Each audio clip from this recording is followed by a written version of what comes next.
नमस्कार, आप देख रहे हैं गुड न्यूज टुडे और जीएनटी स्पेशल के साथ मैं हूं अनंत भट्ट। और कार्यक्रम की शुरुआत में कविता की दो पंक्तियां। सहनशीलता क्षमा दया को तभी पूजता जग है, बल का दर्प चमकता उसके पीछे जब जगमग है। 16 दिसंबर 1971, ठीक 50 साल पहले इसी दिन भारत की सशस्त्र सेनाओं ने पाकिस्तान के दंभ का दमन कर दुनिया के नक्शे पर एक नया मुल्क तामीर कर दिया था। फील्ड मार्शल सैम मानेकशॉ ने युद्ध की शुरुआत से पहले इंदिरा गांधी से कहा था कि पाकिस्तान को हराने में कम से कम 1 महीने का वक्त लगेगा, लेकिन सिर्फ 13 दिनों में भारत के जांबाजों ने पाकिस्तान को हर मोर्चे पर पूरी तरह तोड़ कर रख दिया। युद्ध के आखिरी दिन यानी 16 दिसंबर को जब भारत की सेनाएं ढाका में दाखिल हुई, तब वहां भारत के पास सिर्फ 3000 सैनिक थे और पाकिस्तान के पास लगभग 30,000। भारत के पास युद्ध लड़ने के लिए सिर्फ 4 दिन का असलहा और पाकिस्तान के पास महीने भर का। लेकिन फिर भारत के शूरवीरों के आगे पाकिस्तान ने घुटने टेक दिए।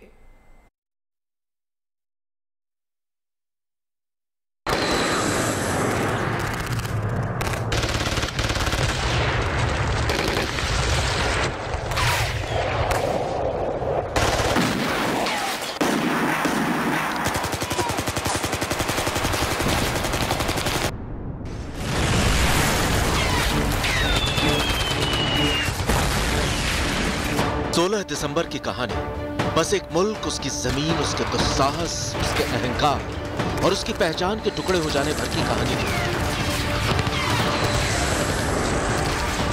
बल्कि एक ऐसे देश की कहानी जो किसी गैर मुल्क में अपनी सरकार के जुल्म सितम की आंच में झुलसते लाखों लोगों की रक्षा के लिए खुद युद्ध की आग में कूद पड़ा।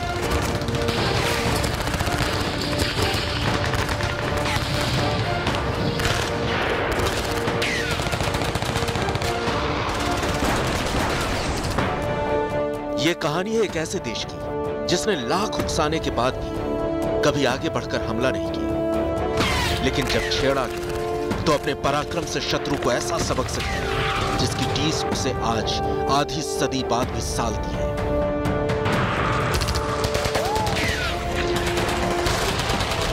यह कहानी है भारत और उसकी सेना के अप्रतिम शौर्य, साहस और बलिदान।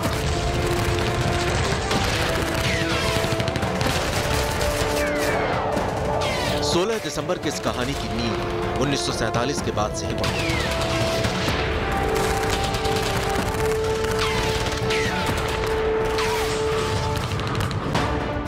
पाक के उर्दू भाषी पूर्वी पाकिस्तान के लोग बांग्ला भाषियों को खुद से कमतर मानते थे। सालों तक पलती इस नफरत के बीच 1970 में मौका आया पाकिस्तान के पहले लोकतांत्रिक चुनाव का।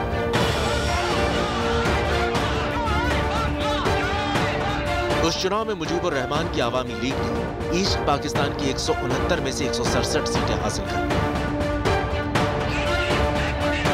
जबकि भुट्टो की पाकिस्तान पीपल्स पार्टी को वेस्ट पाकिस्तान की 138 में से सिर्फ 81 सीटें मिली।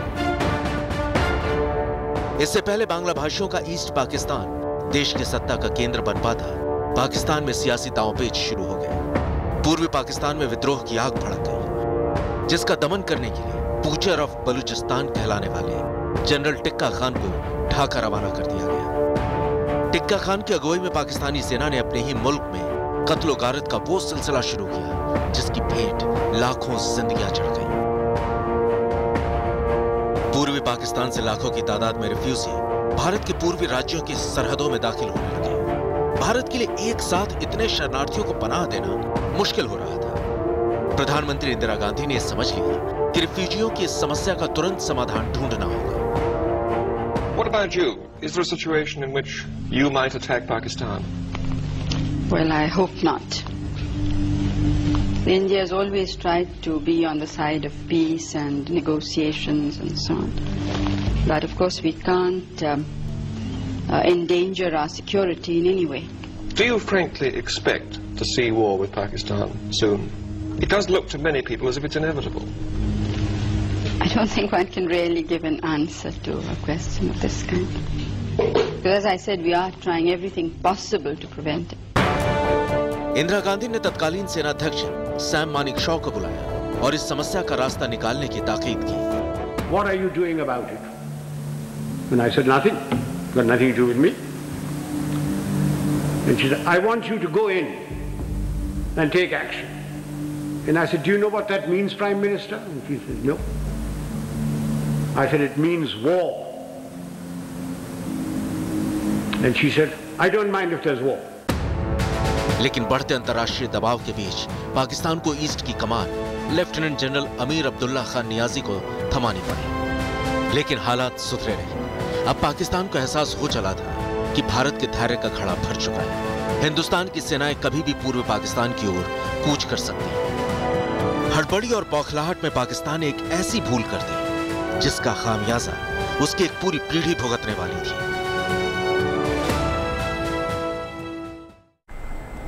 पाकिस्तान ने अपने ही देश के पूर्वी हिस्से में दुर्दांत अत्याचारों से एक ऐसी त्रासदी का निर्माण कर दिया था जो मानव इतिहास के माथे पर एक कलंक की तरह है। पाकिस्तान अपना ही देश छोड़कर भारत की शरण में भागते लोगों की लाचारगी को चुपचाप देखता रहा। इधर भारत में शरणार्थियों की इतनी बड़ी संख्या सरकार के लिए समस्या बनती जा रही थी। पाकिस्तान को एहसास था कि भारत की फौज कभी भी ढाका की तरफ कूच कर सकती है। इससे पहले उसने खुद ही भारत की पश्चिमी सरहद पर हमला बोल दिया और अपनी बर्बादी को दावत दे डाली। 3 दिसंबर 1971 शाम 5:31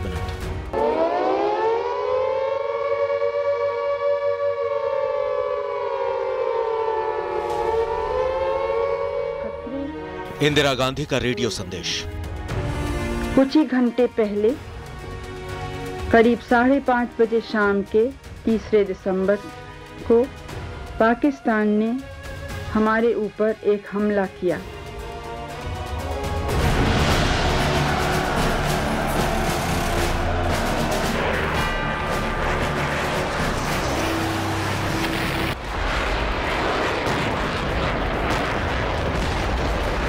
Situation created by the Indian aggression is leading the two countries to a point of no return.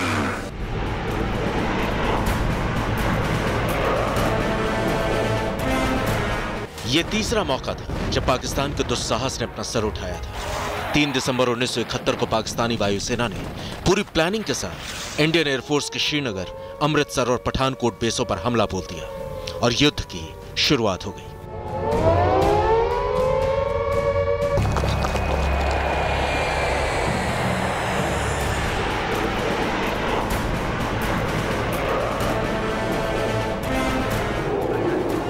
Bharat हर मोर्चे पर मुस्तैद हो गया। भारतीय सेना ने पूर्वी सीमा पर पाक के 2 एयरफील्ड्स पर बमबारी कर दी।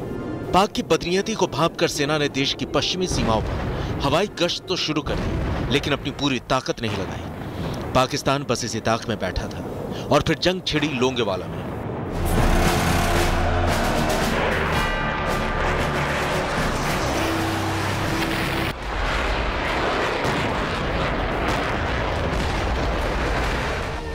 भारत की पश्चिमी सीमा पर थार के रेगिस्तान का छोटा सा कस्बा लोंगेवाला पोस्ट पर 4 दिसंबर 1971 की रात पेट्रोल के लिए निकली पार्टी ने पाक सीमा की ओर से कुछ आवाजें सुनी।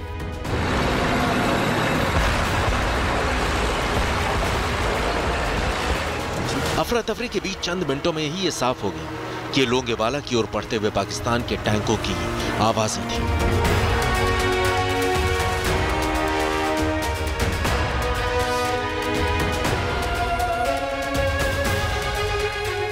उस रात लोंगेवाला पोस्ट पर मेजर कुलदीप सिंह चांदपुरी की अगुवाई में 23 पंजाब रेजिमेंट की सिर्फ एक कंपनी तैनात थी, यानी कुल 120 जवान। सामने से पाकिस्तान के 2000 से ज्यादा सैनिक आ रहे थे, जिनके पास 90 के आसपास टैंक और ट्रकों का जखीरा था।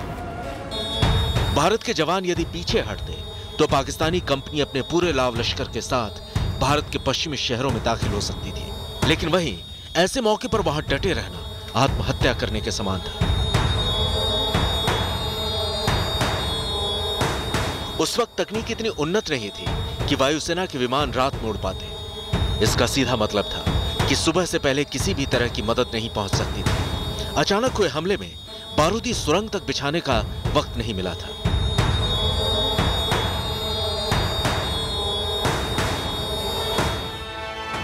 मेजर कुलदीप सिंह चांदपुरी ये जानते थे कि यहां पीछे हटने की कोई गुंजाइश नहीं है, सो अपने एक एक सैनिक के साथ आखिरी सांस तक डटे रहने का इरादा करके जंग में उतर गए। इस बीच आउटपोस्ट पर पाकिस्तानी सैनिकों को कुछ कांटेदार तार दिखाई दिए। दुश्मनों ने इन तारों को माइनफील्ड समझ लिया। पाकिस्तान के टैंक वहीं थम गए। उसने इंजीनियर बुलाने और माइन ढूंढने की प्रक्रिया में 2 अहम घंटे गंवा दिए। इस मुश्किल से पार पाकर पाकिस्तानी आगे बढ़े तो उनके टैंकों के पहिए रेत में धंसने लगे। सुबह की पहली किरण के साथ ही वायुसेना के हंटर विमानों ने लोंगेवाला की ओर उड़ान भरी। भारतीय वायुसेना ने उस रोज लोंगेवाला में ऐसी विध्वंसक बमबारी की कि पाकिस्तान के 90 टैंक और ट्रक अपनी जगह पर ध्वस्त हो गए। जंग के बीच से पाकिस्तानी सैनिक अपने अपने टैंक छोड़कर भाग रहे थे। जैसलमेर वाले पूरे क्षेत्र पर कब्जा करने के इरादे से चली पाकिस्तानी सेना सीमा पर ही ढेर हो गई थी। लोंगेवाला की लड़ाई पाकिस्तान के मनोबल पर जबरदस्त चोट थी। 1971 के युद्ध के बाद पाकिस्तान ने फिर कभी पश्चिमी सीमा की ओर देखने की गुस्ताखी नहीं की। वो 13 दिन पाकिस्तान की कुंडली पर बेहद भारी थे। भारत की तीनों सेनाएं अपने पूरे दमखम के साथ पाकिस्तानी सैनिक अड्डों को नेस्तनाबूद करने में जुट गई थी। पाकिस्तान को हर मोर्चे पर मुंहतोड़ जवाब मिल रहा था। जमीन पर थल सेना पाकिस्तान को नाकों चने चबवा रही थी, तो उधर भारतीय नौसेना ने सागर के सीने पर सवार होकर पाकिस्तान पर सीधा आक्रमण कर दिया।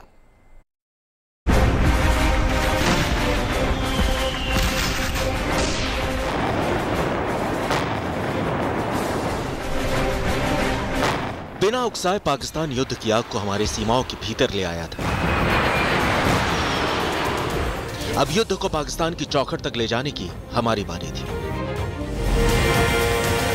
भारतीय नौसेना के तत्कालीन नेवी चीफ एडमिरल नंदा ने वेस्टर्न सी बोर्ड के commander vice admiral SN. Kohli को पाकिस्तान के युद्धपोतों और बंदरगाहों को तबाह करने के लिए सबसे घातक नेवल फ्लीट को रवाना करने का निर्देश दे दिया।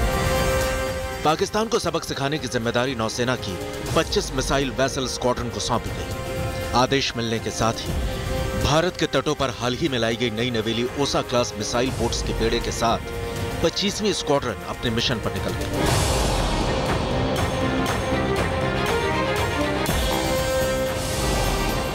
पच्चीसवीं स्क्वाड्रन ने इस युद्ध में वो रणनीति अपनाई जिसकी पाकिस्तान ने कल्पना भी नहीं की थी। पाकिस्तान का काल बनने जा रहे इस बेड़े में आईएनएस वीर, विद्युत, निपथ, निर्घट, विनाश, विजेता और निर्भीक युद्धपोत को शामिल किया गया।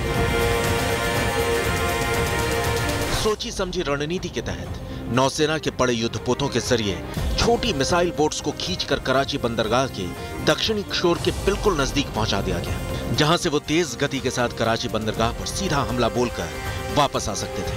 और हुआ भी यही। 4-5 दिसंबर 1971 की रात को भारतीय नौसेना के योद्धा ट्राइडेंट फॉर्मेशन में आगे बढ़ने लगे। कराची बंदरगाह से 40 मील पहले आईएनएस निर्घात ने एक रडार कांटेक्ट की सूचना दी। आईएनएस निर्घात से 25 मील की दूरी पर यह पाकिस्तान का बैटल डिस्ट्रॉयर पीएनएस खैबर था।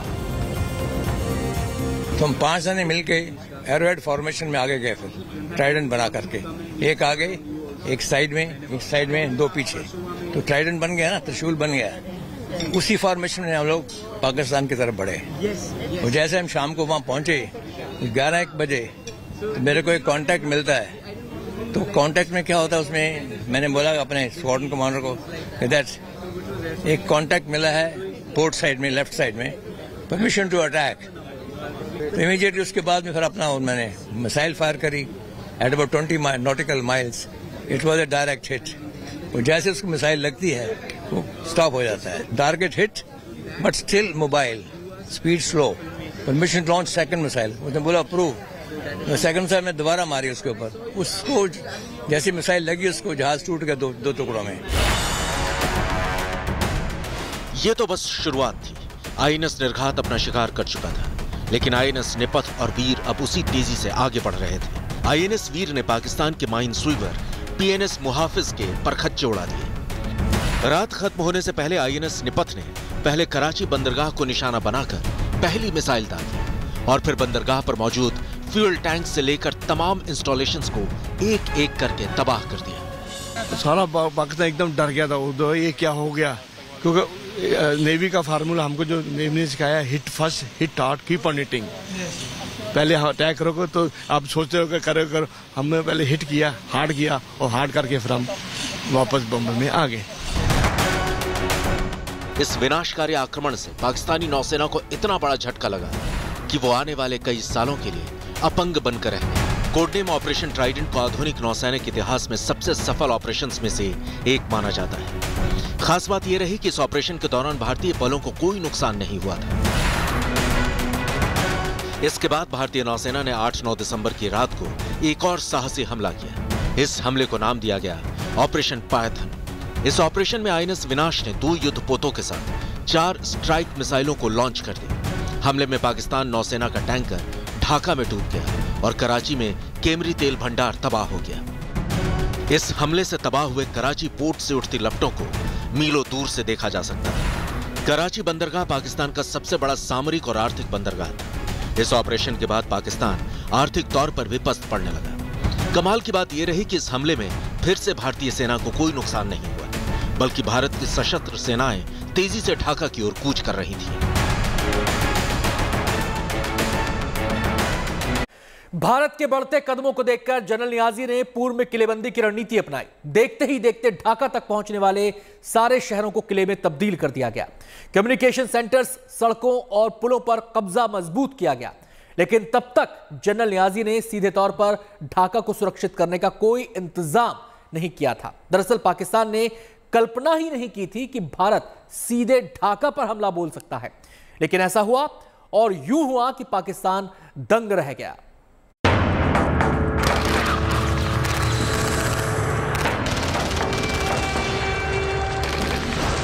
अपनी तरफ बढ़ते खतरे की आहट को भांपकर पाकिस्तान की फौज ने पूरी ताकत ढाका की रक्षा के लिए झोंकी। ढाका की किलेबंदी शुरू हो चुकी थी। वहां तक पहुंचने वाले पुलों और सड़कों को तबाह किया जा रहा था। पाकिस्तान की इन कोशिशों के बीच भारत ने भी अपनी सारी शक्ति ढाका पर केंद्रित की।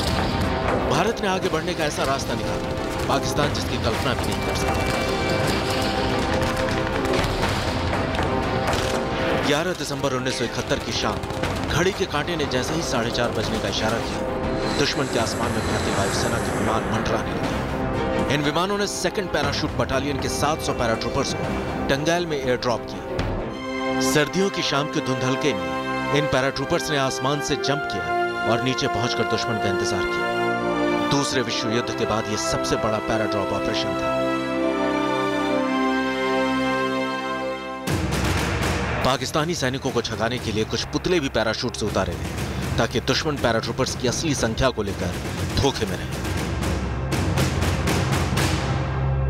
इस बीच न जाने कैसे बीबीसी रेडियो के एक प्रसारण में 700 की जगह भारत के 5000 पैराट्रूपर्स उतारे जाने की खबर प्रसारित हो गई। यह खबर किसकी गलती से चली इसका पता तो आज तक नहीं लग सका, लेकिन इस खबर से पाकिस्तान के खेमे में हड़कंप मच गया। सैनिकों का मनोबल टूट गया। टैंगल में जाबाज कमांडो ने अपना काम करने में बस 4 घंटे का वक्त लगाया। हमारे पैराट्रूपर से पाकिस्तानी ब्रिगेड की धज्जियां उड़ गईं। कई सैनिक खुले खेतों में भागे, कुछ लड़ते लड़ते मारे गए और बहुत सारे बंदी बना लिए गए। तब संसाधनों की कमी जरूर थी, लेकिन हौसलों की। ढाका अब बस 100 किलोमीटर दूर है। भारत को अब जीत करीब दिख रही है, लेकिन भारत का असली लक्ष्य था पूर्वी पाकिस्तान की जनता की आजादी। इसके लिए पाकिस्तान का आत्मसमर्पण जरूरी था। भारत उसी दिशा में कदम उठा रहा था। गवर्नमेंट हाउस पर हमला भी इसी रणनीति के तहत किया गया था। इस बीच युद्ध पर ढीली पड़ती पकड़ के बीच ईस्ट पाकिस्तान के गवर्नर ने सूबे के तमाम आला अधिकारियों के साथ ढाका के गवर्नमेंट हाउस में आपात बैठक बुलाई। तभी अचानक बमों से लैस भारत के 4 विमानों ने तेजपुर बेस से ढाका की इस इमारत की ओर उड़ान भर दी। ये एक ऐसी 71 की लड़ाई में मानता हूं जिसमें नेवी ने, एयरफोर्स ने और आर्मी ने बहुत बड़ा रोल किया। जिस प्रकार से उनके इतने सारे शिप्स को डुबोया, जिस प्रकार से पूरा कराची बंदरगाह पे फायरिंग की, जिस प्रकार से उनके जो तेल के बड़े बड़े जो टैंकर्स थे, कंटेनर्स थे, उनमें आग लगी। मुझे लगता है ये बहुत बड़ा बंदरगाह, मतलब कराची बंदरगाह बिल्कुल बंद, सवाल नहीं पैदा होता वहां से कुछ आ जा सके, और पूरा का पूरा इंडियन नेवी ने उसको घेर के रखा था। इमारत पर जब बम गिरा तब मीटिंग शुरू हो चुकी थी। इस बमबारी से पाकिस्तान के गवर्नर ऐसे डरे कि वही खड़े खड़े पद से इस्तीफा दे दिया। पाकिस्तान सरकार का हर अधिकारी अपनी जान बचाने के लिए रेड क्रॉस के बनाए न्यूट्रल जोन की तरफ भाग खड़ा हुआ। यही तो इस बमबारी का वास्तविक मकसद था, दुश्मन को डराना और उसकी नेतृत्व क्षमता को खत्म करना। इधर भारतीय फौज निरंतर आगे बढ़ रही थी, उधर नियाजी बार बार युद्ध विराम के लिए गिड़गिड़ा रहे थे। जनरल सैम पाकिस्तान से साफ लफ्जों में कह चुके थे कि युद्ध खत्म करना चाहते हो तो 16 दिसंबर की सुबह सरेंडर करना होगा। अपनी साफ नीयत दिखाने के लिए उन्होंने 15 दिसंबर की शाम 5 बजे से अगली सुबह 9 बजे तक युद्ध विराम का ऐलान भी कर दिया। बंदूकें खामोश थी, लेकिन भारत की फौज अब भी ढाका की ओर बढ़ रही थी। 16 दिसंबर को दोपहर 1 बजे भारत की फौज ढाका में दाखिल हो गई। भारतीय सेना के आने की खबर मिलते ही ढाका के लोग खुशी में सड़कों पर दौड़ पड़े। हर तरफ जय बांग्ला, जय मुक्ति वाहिनी, जय इंदिरा गांधी के नारे गूंजने लगे। इधर लेफ्टिनेंट जनरल JFR जेकब को आत्मसमर्पण की प्रक्रिया पूरी करवाने के लिए भेजा गया। नियाजी को आत्मसमर्पण से ऐतराज था, उसे अमेरिका से मदद की उम्मीद थी, वो बस कुछ वक्त चाहता था। लेकिन नियाजी का वक्त खत्म हो चुका था। न तो पाक में बैठे हुक्मरानों से कोई आश्वासन आया, न ही अमेरिका के मुंह से कोई आवाज निकली। जान बचानी थी तो सरेंडर करना ही पड़ा। 16 दिसंबर को 93,000 पाकिस्तानियों ने एक साथ सरेंडर किया। एक एक पाकिस्तानी सैनिक ने हथियार डाला। जनरल नियाजी ने आंसू से भरी आंखों से अपनी पिस्तौल सौंपी। इसके साथ ही दुनिया के नक्शे में पाकिस्तान की सूरत हमेशा के लिए बदल गई। शौर्य की स्याही से इतिहास का ये गर्व भरा अध्याय लिखने वाले भारत के रणवीरों की विजय गाथाएं सदा के लिए अमर हो गई।